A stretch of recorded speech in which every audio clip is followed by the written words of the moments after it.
the interest rates going up, the difference between my cost of capital and my return on capital employed was beginning to shrink at the same time as I believe that the capitalized value of those distributions would go down because other forms of income were available through higher interest rates. So I sold my own portfolio of real estate, and I haven't redeployed the capital. I've kept it in cash, mostly.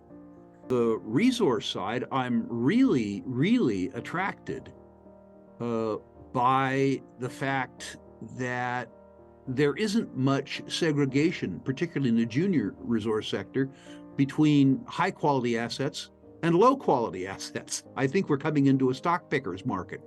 I think too that the mini boom that we had in capital raisings, both in the 2008 to 2011 timeframe, and then again in the 2018, 19, and 2020 timeframe, that part of it which went in the ground is beginning to bear fruit now. I think we're coming into the beginnings of a new of a new exploration cycle. Noted in prior cycles that it takes about a decade for the industry to employ new technology or go into new places and get results.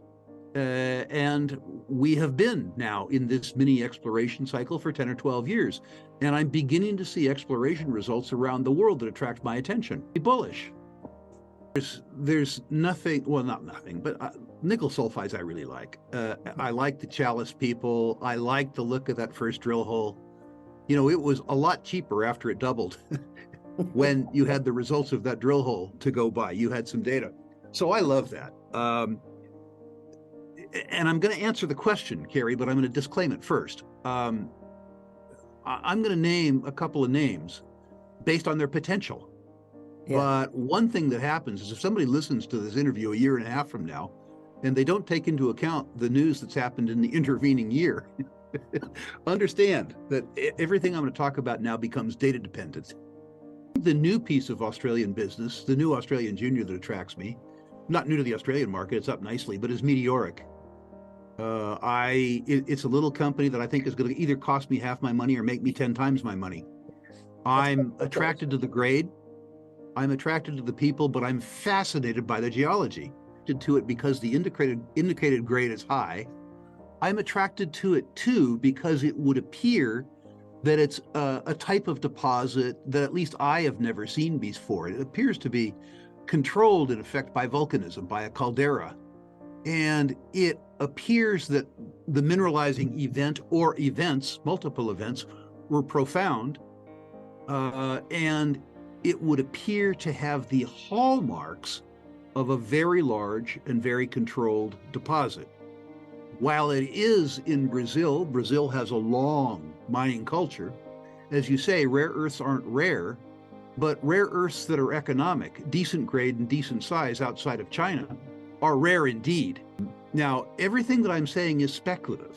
A lot of drilling and a lot of metallurgical work needs to be done. If that work proves up the thesis that I have with regards to the deposit, you're talking about a market capitalization in the billions, not in the millions. Love circumstances where a fairly small market cap is explained because of the unknowns, where I think that there's a strong possibility, if not a probability, that the thesis can be proven to be true over time. It will take, make no mistake, 3 or 4 or 5 years for the value of this deposit to be understood by the market. Yeah. And lots could go wrong. If the things do go wrong, I think that they'll unfold slowly enough that rather than losing all my money, I'll lose half my money. And Carrie, this will not be the first time I have lost half of my money on an exploration speculation. I'm right. This adds a zero. And adding a zero is really what speculation is all about. So think about that. Just for fun, let's do the arithmetic. Let's say that there's a 60% chance that I lose half my money. There's a 40% chance that I make 10 times my money or 15 times my money. if you juxtapose the risk to the reward on an algorithmic basis, you would take that bet as many times as you could possibly get it. You could afford the loss of half your money, which I can. And that lesson would have been learned in 1998, I think, at Diggers and Dealers in Kalgoorlie. Yeah. I came upon a very strange, very bright, very hardworking guy named John Borshoff. And he talked me into buying a bunch of shares of a uranium company when most folks couldn't spell uranium, called Paladin at 10 cents. Listen, that stock went from 10 cents to 1 cent. I was facing a 90% loss. Now, if you're down 90%, Carrie, you don't have a hold. You have a buy or you have a sell. Those are your two choices. Gulped twice, bought more stock, and watched that stock go from a penny to $10. I'm not suggesting that the meteoric experience will be that dramatic. I'm just suggesting that if you really are a speculator, you aren't playing for 20% wins or 30% wins. You're playing for 1,000% wins or 2,000% wins. And if you're playing for wins in that order of magnitude, first of all, you can't expect to garner them over a long weekend. They take 4 or 5 or 6 years. And secondly, they expose you to breathtaking risks. And you have to be prepared, both financially and psychologically, to take those risks. Before I retired from money management, third-party money management, I had two very wealthy family offices as clients who could easily afford risk. But the psychological trauma around risk was such that I wouldn't let them do it. I just didn't want to hear them bitch. Those investment opportunities where I wouldn't have to field their phone calls when the simple inhale and exhale of equity markets caused them to be up 5% or down 6%.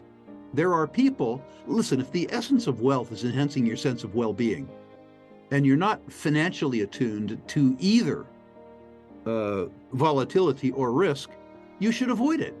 There's not enough money to make to accommodate you being uneasy with the process of making money. You're making money to feel better, not to feel worse.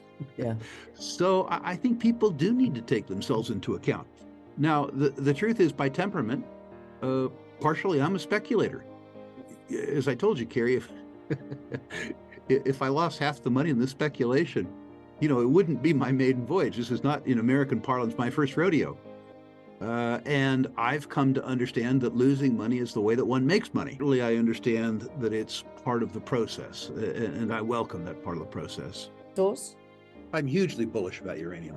And I think that the beginning of the breakout year in uranium will be 2023, the year that we're in. That will occur because the Japanese nuclear industry is restarting. Mm-hmm. These aren't plants that need to be built. They're plants that are already built. They need to be turned on. It isn't inventory that needs to be bought. It's already owned. It's inventory that won't be sold. When you talk about a U.S. spot price at $56, up from, depending on when you start, 20 or 50, you don't look at the real price in uranium, because increasingly uranium transactions are taking place in the term market, in the contract market, which is opaque, and is at a premium to the spot market. I would suggest that if the spot market is at US 56, the real price in the uranium market that you're seeing today is 60 or 62. That's the sort of magic point at which the existing uranium producers go from losing money on an all-in basis to making money on an all-in basis. It's also the level at which the higher quality new deposits can be financed into production. It's the catalyst price, if you will. I suspect that the price of uranium goes much higher. I suspect that the price of uranium in real US dollar terms goes to at least $75, but that doesn't happen in 2023. With regards to thorium and with regards to fusion, I think these are technologies that are valid technologies in 20 or 25 years. Around the uranium business for at least 20 years. Thus far, thorium has been efficacious for selling investment newsletters and nothing else. It has generated a lot of interest, but when you look at the reactors that have been built, hundreds of billions of dollars have been spent on uranium technology, and almost nothing has been spent on thorium technology, which would suggest that so far the technology is of use to academics and newsletter editors. My suspicion is that 20 or 25 years from now, we will see the commercial application of thorium in reactors. I think the net present value of that information to the uranium industry is zero. 25 years from now, at any discount rate at all, is worth nothing today.